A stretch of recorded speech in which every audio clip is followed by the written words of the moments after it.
Hey, my name is Chef Alex Gomez. I work for Fatt Root in Pleasantville. Today we're gonna be making our famous chicken dumplings. We're gonna be using beef. However, you can use any type of protein you like, whether it's turkey, chicken, pork, vegetables. Right now, I'm gonna be mixing a little bit of soy sauce,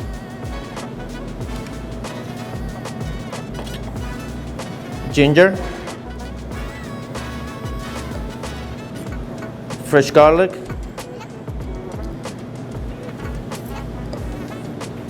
scallions, a pinch of sugar, just to make those flavors, pop. White pepper, which is highly underrated, but it's delicious. Salt. And if you like spice, we're gonna be using a pinch of sriracha, just a drop, depending how much you like. And now we're gonna mix.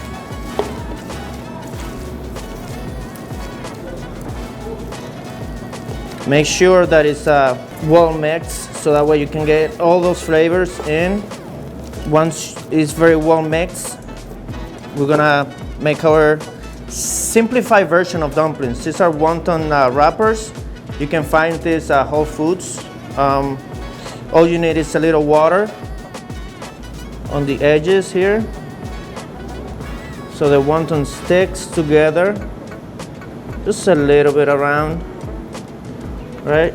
You take about a tablespoon of your protein or vegetable mix, and you put it right in the middle, in the center, and then just make a half moon. Very simple. Press all around. Make sure you get all the air out. No air. And that's it. That's a simplified version of our dumplings. So now we're gonna cook them. You can blanch this in boiling water, drop it for 5 minutes, pan fried, microwave it if you want to. But make sure that it's cooked through until the meat is nice and hot in the middle, since it has raw meat inside. However, the ones that you guys are getting are this type over here. These are the ones that we always have in house, homemade. If you guys have any questions, don't hesitate to send us an email or reach out to us on social media. fattroot.com.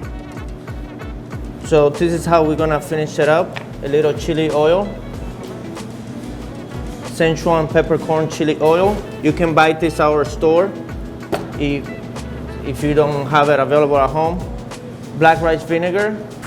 If you cannot find the black rice vinegar, you can use balsamic. It's a little similar to the flavor profile, just to add a little sweetness to it. Crispy shallots. You can get that at Whole Foods. Cilantro.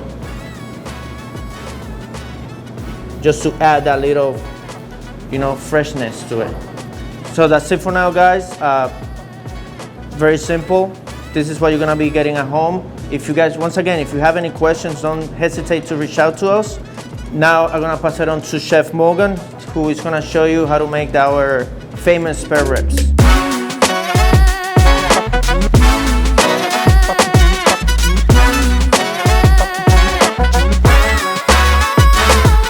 Thank you, Chef Gomez, for the demonstration.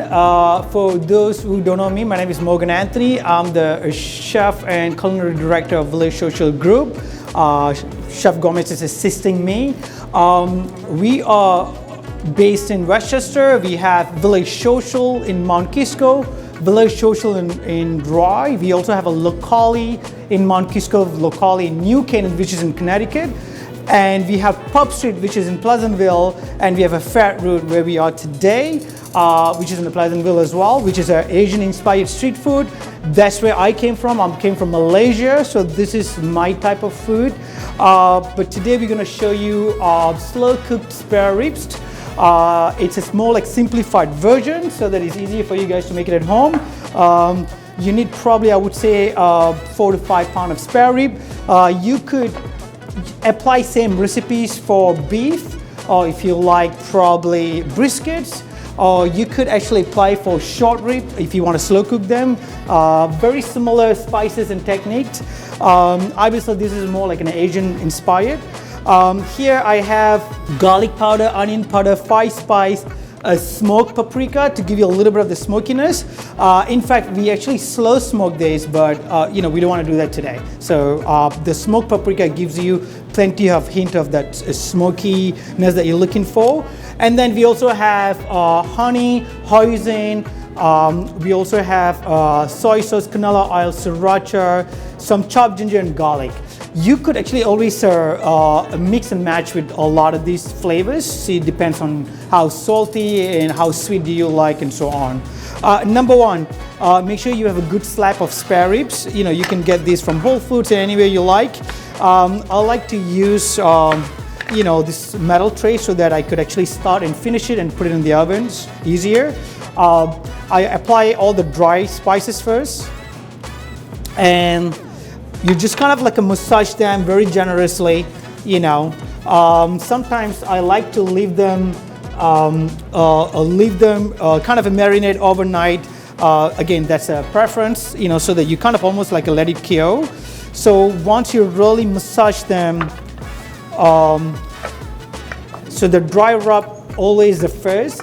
Once you really massage them, you can actually start to apply your wet rubs, which is honey, sesame oil, hoisin, a little bit of a canola oil, and then up to you how much spiciness you like. A little bit of a sriracha.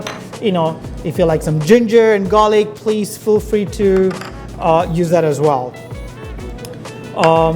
You kind of like really massage them and marinate them. It's supposed to be a very sweet and savory dish, so they're not like just spicy. If you have a little time, you can leave it in the walk-in or cooler. Once you're done, you can put the whole things in the oven for 2 to 3 hours. It depends on the oven.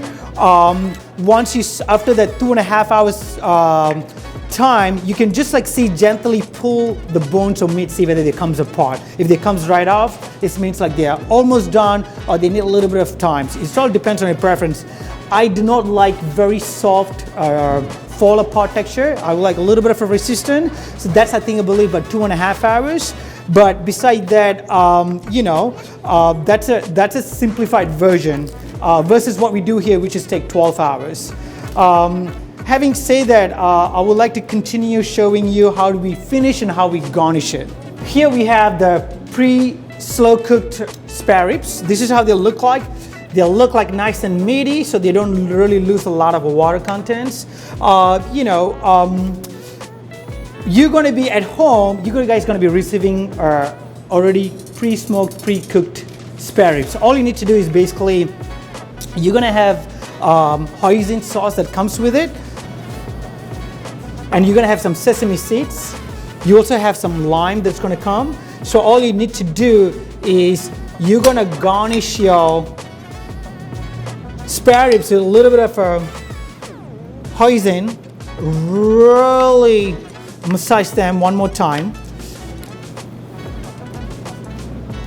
and then you're gonna garnish them with sesame seed, and you're gonna put the whole thing in the oven just to warm it up for, I would say, 8 to 10 minutes.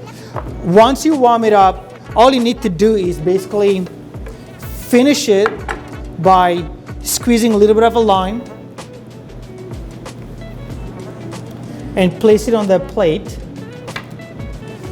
You really don't want to overcook or reduce the hoisin sauce because they get really salty. And you're going to get a bunch of garnishes with these. One of those is going to be shaved cabbage, lettuce. So all you need to do, you put some cabbage and lettuce, squeeze a little more lime. You will have a little bit of a sesame sauce, which is just to give a little flavor on the lettuce. And the last but not least, you're just gonna enjoy it.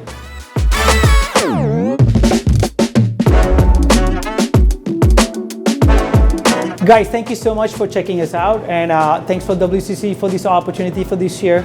We're super excited. It's a very simple step. If you have more questions, please send us an email, and thank you, and hope to see you guys again.